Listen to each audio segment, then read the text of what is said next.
जय श्री राधे। आज हम गीता के दशम अध्याय का महात्म श्रवण करेंगे। इन कथाओं को सुनने से हमें भी वही सारा फल मिलता है जो इन कथाओं में पात्र होते हैं उनको मिलता है। तो आइए सुनते हैं गीता के दशम अध्याय का महात्म। भगवान शिव कहते हैं, हे पार्वती, अब तुम दशम अध्याय के महात्म की कथा सुनो। काशीपुरी में धीर बुद्धि नाम से विख्यात एक ब्राह्मण था जो मुझ में प्रिय नंदी के समान भक्ति रखता था। वह पावन कीर्ति के अर्जन में तत्पर रहने वाला, शांत चित्त और हिंसा, कठोरता एवं दुस्साहस से दूर रहने वाला था। जितेंद्रिय होने के कारण वह निवृत्ति मार्ग में ही स्थिर रहता था। उसने वेद रूपी समुद्र का पार पा लिया था। वह संपूर्ण शास्त्रों के तात्पर्य का ज्ञाता था। वह मन को अंतरात्मा में लगाकर सदा आत्म तत्व का साक्षात्कार किया करता था। अतः जब वह चलने लगता था तब मैं प्रेमवश उसके पीछे पीछे दौड़कर उसे हाथ का सहारा देता रहता था। यह देखकर मेरे पार्षद, मेरे गण भृंगी ने मुझसे पूछा, भगवान, इस प्रकार भला किसने आपका दर्शन किया होगा? इस महात्मा ने कौन सा तप, होम व जप किया है कि स्वयं आप ही इसके पीछे पीछे चलते हैं, इसको हाथ का सहारा देते हैं? भृंगी ऋटिका का ये प्रश्न सुनकर मैंने इस प्रकार उत्तर देना आरंभ किया। एक समय की बात है, कैलाश पर्वत पर मैं ध्यान में बैठा था। मेरे बैठने के क्षण भर बाद ही सहसा बड़े जोर की आंधी उठी। तदनंतर आकाश से कोई विशाल पक्षी उतरा जिसकी कांति काले मेघ के समान थी। उसने मेरे चरणों में कमल का पुष्प रखा और मेरी स्तुति की और बोला, आप जिन प्रभु के ध्यान में रहते हो, जिनका चिंतन करते हैं, मुझे उन कृष्ण की भक्ति करने और उनके धाम जाने का आशीर्वाद दें, वरदान दें। उस पक्षी के द्वारा किए हुए इस स्तोत्र को सुनकर मैंने उससे पूछा, तुम कौन हो? कहाँ से आए हो? तुम्हारी आकृति तो हंस जैसी है, मगर तुम्हारा रंग कौवे की तरह है। तुम जिस प्रयोजन को लेकर यहाँ आए हो उसे बताओ। पक्षी बोला, देवेश, मुझे ब्रह्मा जी का हंस जानिए। जिस कर्म से मेरे शरीर में ये कालिमा आ गई है उसे सुनिए।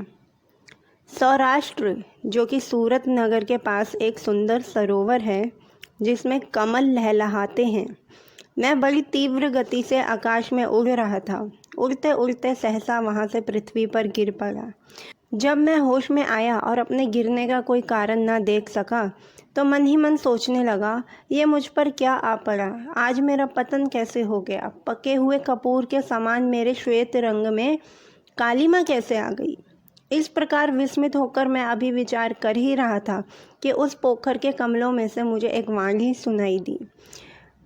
वह बोली, हंस उठो, मैं तुम्हारे गिरने और काले होने का कारण बताती हूँ। तब मैं उठकर सरोवर के बीच में गया और वहाँ 5 कमलों से युक्त एक सुंदर स्त्री को देखा।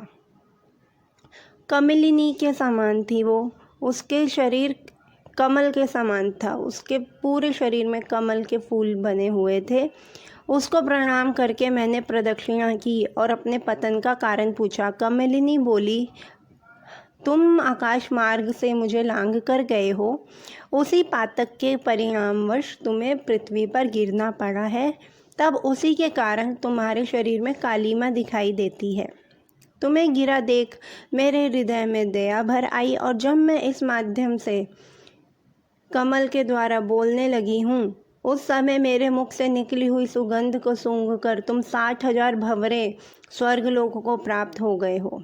पक्षीराज, जिस कारण मुझ में इतना वैभव और ऐसा प्रभाव आया है उसे बतलाती हूँ, सुनो। इस जन्म से पहले तीसरे जन्म में मैं इस पृथ्वी पर एक ब्राह्मण की कन्या के रूप में उत्पन्न हुई थी। मेरे पिता ने मेरा विवाह एक ऋषि के साथ किया था। उस समय मेरा नाम सरोजवदना था। मैं गुरुओं की सेवा करती थी और सदा एकमात्र पतिव्रता के पालन में तत्पर रहती थी। मैं पूर्ण रूप से पतिव्रता थी। मेरे पति ने मुझे गीता का दशम अध्याय का पाठ सिखाया था। अभी तो मैं आधा ही सीख रही थी। तब मेरे पास एक मैना थी। मैं उसको भी गीता के दशम अध्याय का पाठ पढ़ाती थी। एक दिन मैं मैना को पाठ पढ़ा रही थी और मेरे पति की सेवा में थोड़ी गलती हो गई, चूक हो गई। तो मेरे पति क्रोधित हुए मुझ पर और उन्होंने कहा कि अभी तुम्हें पूर्ण ज्ञान नहीं है, अभी तुमने पूर्ण ज्ञान नहीं लिया है गीता के 10वें अध्याय का, और तुम मैना को भी सिखाने चली हो, तुम मैना हो जाओगी, ये मेरा श्राप है। इस एक भूल के कारण मरने के बाद मैं मैना बनी। यद्यपि मैं मैना बनी, लेकिन पतिव्रता होने के प्रसाद से मुनियों के घर में मुझे आश्रय मिला। किसी मुनि कन्या ने मेरा पालन पोषण किया। मैं जिनके घर में थी वे ब्राह्मण प्रतिदिन प्रातःकाल विभूति योग नाम से प्रसिद्ध गीता के 10वें अध्याय का पाठ करते थे और मैं उस पापहारी अध्याय को सुना करती थी। काल आने पर मैं मैना का शरीर छोड़कर 10वें अध्याय के महात्म सुनने से स्वर्गलोक में अप्सरा हुई। देखिए, अभी हम इस जन्म में चाहे जो मर्जी विद्या हासिल कर लें, अगर हम इस जन्म में IAS हैं, डॉक्टर हैं, MBA हैं, टीचर हैं, लेकिन अगले जन्म में ज़रूरी नहीं है कि हम MBA ही हों, हम इंजीनियर ही बने, लेकिन अगर हमने इस जन्म में गीता का अध्याय पढ़ा, अध्ययन किया, तो इसका प्रभाव हमें आगे आने वाले जन्मों में भी मिलता है। जब हम पैदा होते हैं तो एकदम से हमारे सामने गीता का वो अध्याय या अध्ययन आ ही जाता है। हम ऐसे लोगों के घर में पैदा होते हैं जहाँ पे भक्ति भाव होता है और गीता का पाठ पढ़ा जाता है। तो उसी प्रभाव के कारण मैं स्वर्गलोक में अप्सरा हुई। एक दिन मैं विमान से आकाश में विचर रही थी। उस समय सुंदर कमलों से सुशोभित इस रमणीय सरोवर पर मेरी दृष्टि पड़ी और इसमें उतर के ज्यों ही मैंने जल क्रीड़ा आरंभ की, त्यों ही दुर्वासा मुनि आ धमके। उन्होंने वस्त्रहीन अवस्था में मुझे देखा। उनके भय से मैंने स्वयं ही एक कमलिनी का रूप धारण कर लिया। मेरे दोनों पैर 2 कमल हुए, दोनों हाथ भी 2 कमल हुए और शेष अंगों के साथ मेरा मुख भी एक कमल हुआ। इस प्रकार मैं 5 कमलों से युक्त हुई। मुनिवर दुर्वासा ने मुझे देखा। उनके नेत्र क्रोधाग्नि से जल रहे थे। वे बोले, पापिनी, तो इसी रूप में 100 वर्षों तक पड़ी रहे।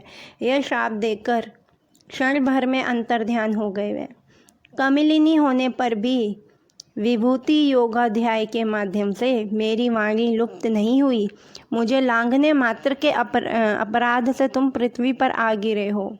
मैं इस योनि में भी भगवत गीता के 10वें अध्याय का पाठ करती थी, तो ये पूरा सरोवर जो है गीता के 10वें अध्याय के महात्म का तपोवन बन गया है। इसकी ध्वनि में, इसकी वायु में गीता का 10वां अध्याय है।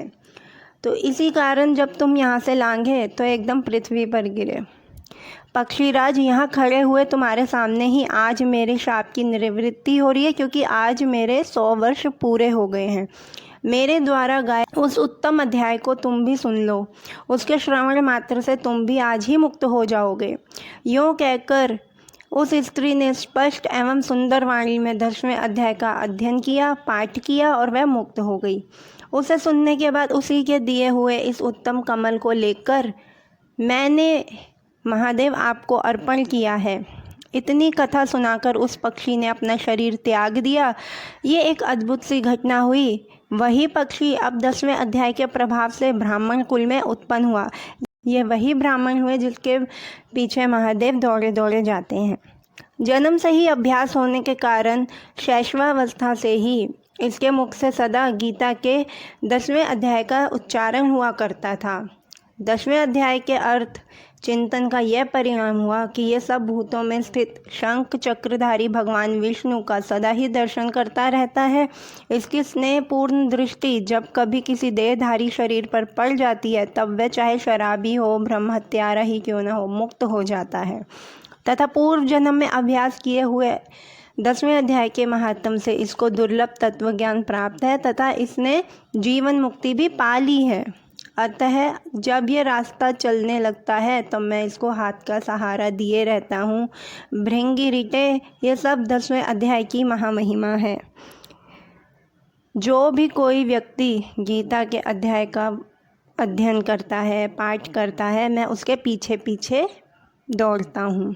पार्वती, इस प्रकार मैंने भृंगी के सामने जो पाप नाशक कथा कही थी वही यहाँ तुमसे भी कह रहा हूँ। नर हो या नारी हो, कोई भी क्यों ना हो, इस 10वें अध्याय के श्रवण मात्र से ही, सुनने से ही सब आश्रमों के पालन का फल प्राप्त होता है और भगवान के धाम को जाता है। जय श्री राधे।